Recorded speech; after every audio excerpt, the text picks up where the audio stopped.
Bonjour à tous, soyez bénis, soyez prospérés par le nom de Jésus-Christ. Amen. Le thème d'aujourd'hui, lutter à l'instabilité d'un mariage ou d'un foyer.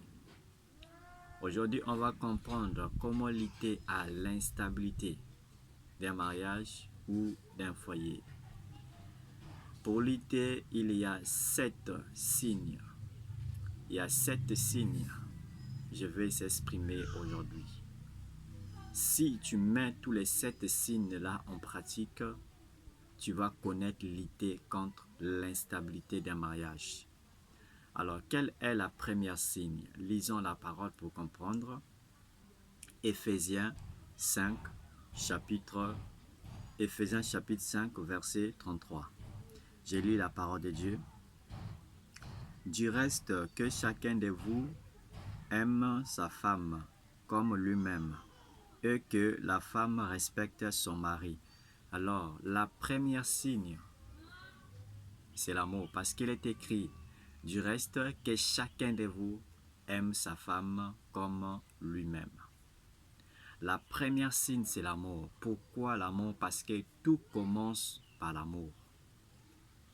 Deux personnes ne peuvent pas marcher ensemble s'il n'y a pas un lien. Deux personnes ne peuvent pas marcher ensemble s'ils ne sont pas convenus. Donc, la première chose, c'est l'amour. Si le mari aime plus sa femme, ça va mener l'instabilité dans la maison. Ça va mener des problèmes dans la maison parce que le mari aime plus sa femme. Ça va mener les disputes, les querelles, ça va mener beaucoup de choses dans la maison. Et si la femme aussi aime plus son mari, ça va mener des problèmes dans la maison. Ça va mener des disputes, ça va mener l'instabilité. Ça va mener beaucoup de problèmes dans la maison parce que la femme aime plus son mari. Alors, quel est la deuxième signe? La deuxième signe, c'est toujours, on va lire la parole aussi. Il est écrit, et que la femme respecte son mari. La femme doit respecter son mari. La femme doit respecter son mari. Mais il y a des femmes impolies. Il y a des femmes qui ne respectent pas son mari. Il y a des femmes qui manquent de respect à son mari devant ses collègues. Il y a des femmes qui manquent de respect à son mari devant ses amis. Il y a des femmes qui manquent de respect à son mari sur la rue. Il va insulter son mari sur la rue devant les gens.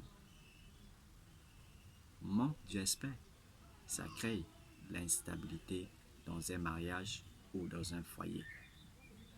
Ça va amener l'instabilité.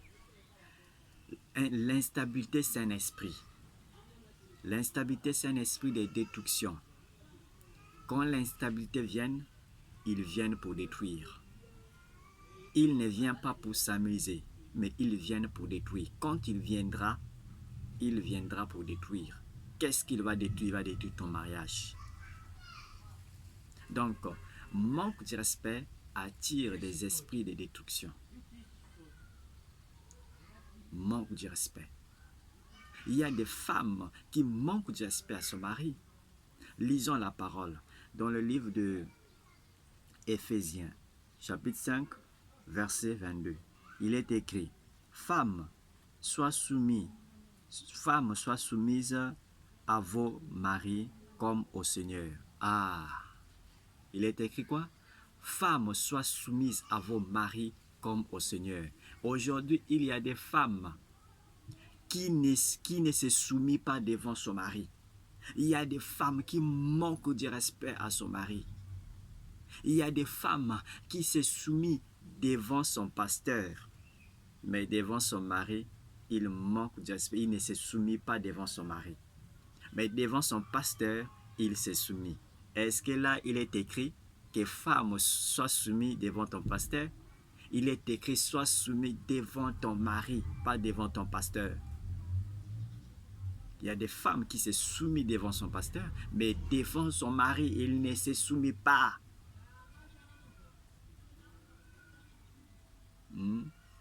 Il y a aussi des hommes impolis, hein.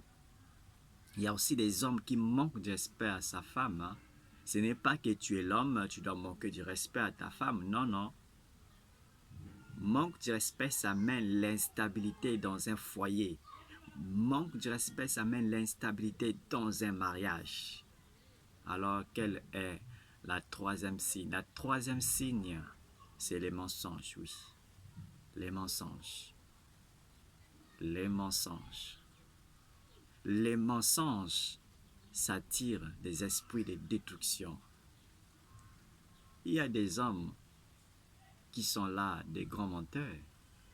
Il y a des hommes, des grands menteurs. Il y a des hommes qui sont là à mentir sa femme. Tu mens ta femme. Toi, tu crois que ta femme ne te voit pas, mais Dieu te voit. La femme ne te voit pas, mais Dieu te voit. Il y a des hommes qui sont là à mentir sa propre femme. Sa propre femme, il a épousé avec sa propre argent. Mais tu entends les mentir, qu'est-ce que tu vas gagner? Mais plutôt, tu vas gagner l'instabilité.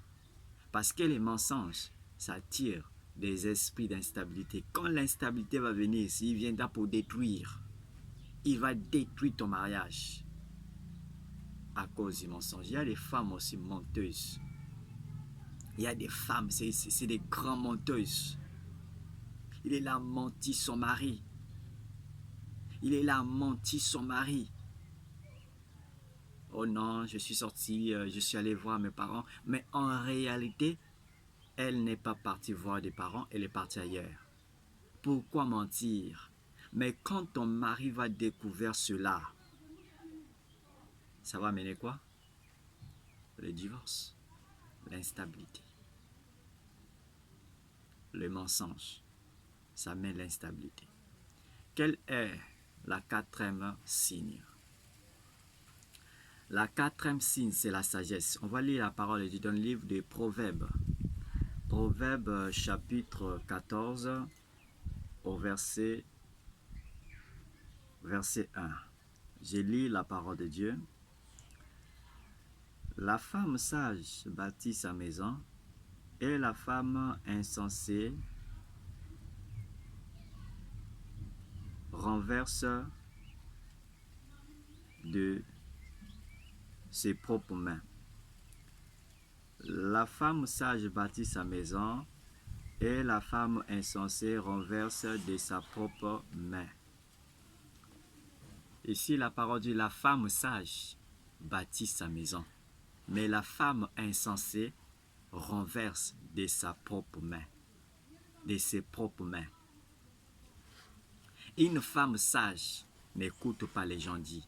Une femme sage n'écoute pas les conseils des méchants. Une femme sage n'écoute pas les conseils des méchants. Alors, quand tu vas écouter les conseils des méchants et quand tu vas le mettre en pratique, ça va amener l'instabilité dans la maison. Quand deux personnes se marient, il y a des gens qui sont contents. Il y a des gens qui ne sont pas contents. Et ceux qui ne sont pas contents, c'est ceux qui vont tout faire pour détruire ton mariage. Mais toi, si tu n'es pas sage, quand tu vas écouter les conseils des gens qui ne sont pas contents dans ton mariage, quand tu vas écouter leurs conseils, et ça va amener quoi? L'instabilité de la maison. Une femme sage bâtit sa maison, mais une femme qui n'est pas sage ne peut pas bâtir sa maison. Mais tu vas détruire ta maison par ta propre main. Parce que la sagesse, c'est le commencement de tout. La sagesse, c'est le commencement de tout. Une femme sage bâtit sa maison. Il y a aussi des hommes qui n'est pas sages. Il y a aussi des hommes qui n'est pas sages. Il y a aussi des hommes qui écoutent les gens dire. Oh, on a vu ta femme là-bas, on a vu ceci, on a vu ta femme là-bas. Oui. Cherche à comprendre, est-ce que les gens là, ils disent la vérité? La sagesse. Manque manque de sagesse dans un foyer, ça mène l'instabilité. Alors pour lutter à l'instabilité, il faut avoir tout ce que je suis en train de dire. Il faut avoir la sagesse pour lutter à l'instabilité dans un foyer. Il faut être sage pour lutter à l'instabilité dans un mariage. Si tu n'es pas sage, tu ne peux pas lutter à l'instabilité dans un mariage. Oui. Oui. La cinquième chose, c'est manque de dialogue. Oui. Manque de dialogue dans un foyer, ça attire l'instabilité. Manque de dialogue.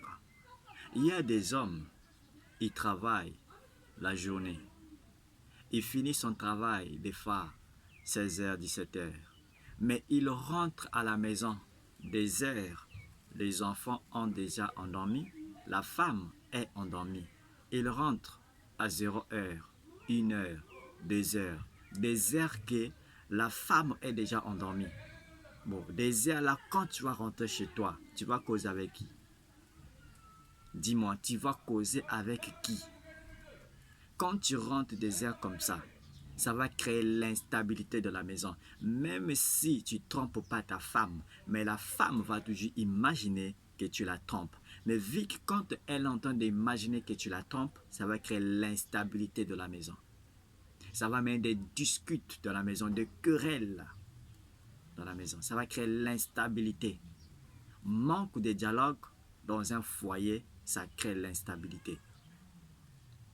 Tu ne peux pas même arriver à encadrer tes enfants si tu ne dialogues pas avec tes enfants. Tu ne peux pas être avec une femme et il n'y a pas de dialogue. Ça va créer l'instabilité de la maison. Il y a des hommes, ils rentrent tard.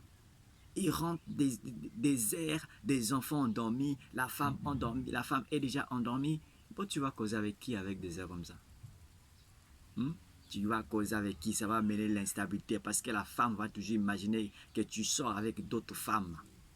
Même si tu ne les fais pas, mais la femme va toujours imaginer que tu as d'autres femmes dehors. Et ça va créer l'instabilité de la maison. Ça va créer l'instabilité. Alors, la sixième chose, c'est la douceur. Manque de douceur. Oui. Manque de douceur. Il y a des hommes qui sont brutals. Il y a des hommes brutals. Il y a des hommes qui tapent leurs femmes. Il y a des hommes qui sont brutals. Ils sont là seulement à taper leurs femmes.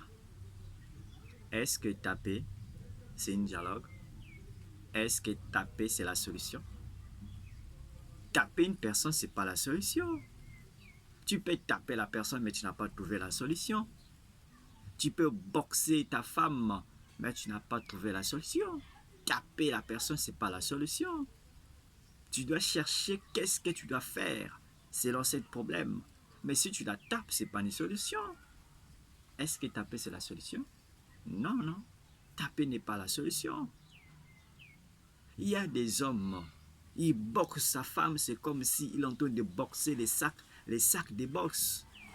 Mais la femme n'est pas, ta femme n'est pas une sac de boxe. Non, non, non. Non, non, non. Tu dois être doux devant ta femme. Il y a aussi des femmes qui tapent leur mari. Oui, il y a beaucoup de femmes qui tapent leur mari. Il y a des femmes qui n'est pas douces. Il y a des femmes qui n'est pas douces. Il y a des femmes qui tapent leur mari. Alors tout ça, ça crée l'instabilité dans un foyer. Parce que quand tu tapes souvent ta femme, les infections de l'amour, ça va commencer à diminuer.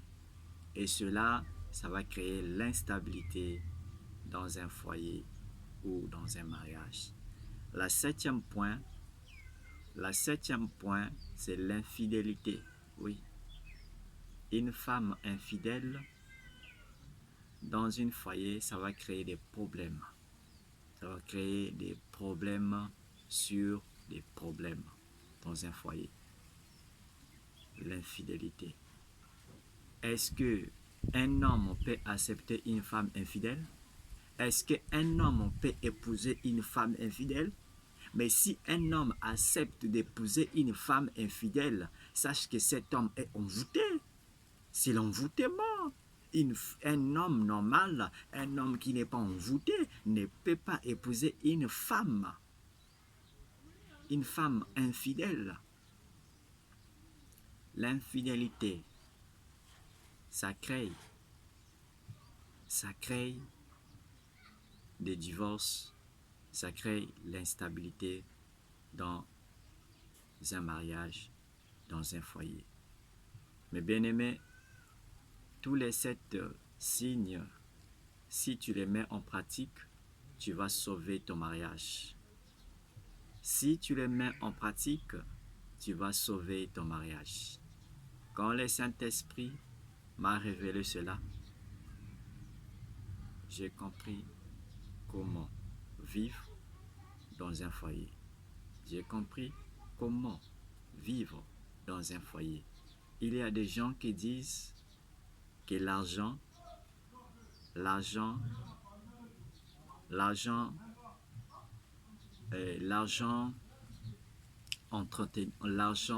sauve un foyer.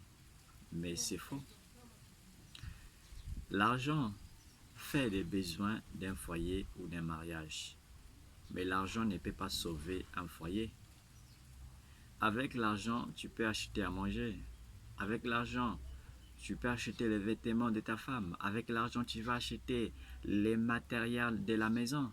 Avec l'argent, tu vas acheter les matériels d'un mariage. Mais avec l'argent, tu ne peux pas acheter l'amour. L'argent n'achète pas l'amour. Il y a des hommes riches, mais il est célibataire. Il y a des hommes riches qui sont divorcés. Mais pourquoi son argent n'a pas acheté l'amour? L'argent attire la femme vers toi. Mais l'argent ne peut pas acheter l'amour de ta femme. Parce que si l'argent achetait l'amour, sinon, les hommes riches ne devaient pas se divorcer. Il y a des femmes riches, mais n'arrivent pas à trouver un bon mari. Pourquoi? Est-ce que son argent achetait l'amour? Non. L'argent n'achète pas l'amour. L'argent fait les besoins matériels. C'est-à-dire les besoins matériels comme acheter des choses de la maison, acheter à manger, acheter à boire, acheter des vêtements. Tout ça, l'argent va faire ça. Mais l'argent ne peut pas acheter l'amour. Alors, tous les 7 signes que je vous ai exprimés, c'est les signes les plus importants. Si tu les mets en pratique, tu vas sauver ton mariage, tu vas le sauver. Alors, soyez bénis, partage ces vidéos, que ces vidéos soient partagées par le nom de Jésus-Christ. Alors, je prie pour les mariages des gens, je prie pour les foyers des gens. Seigneur Jésus-Christ, toute personne qui va mettre cet enseignement en pratique, que ta main, ta puissance, ta grâce, la lumière soit localisée dans leur maison, dans son foyer, dans son mariage. Que toutes ces activités soient bénies, que son mariage soit prospéré, que son mariage soit élevé, soit protégé par le nom de Jésus-Christ. Je détruis l'esprit d'instabilité dans les mariages des gens par le nom de Jésus-Christ. Amen.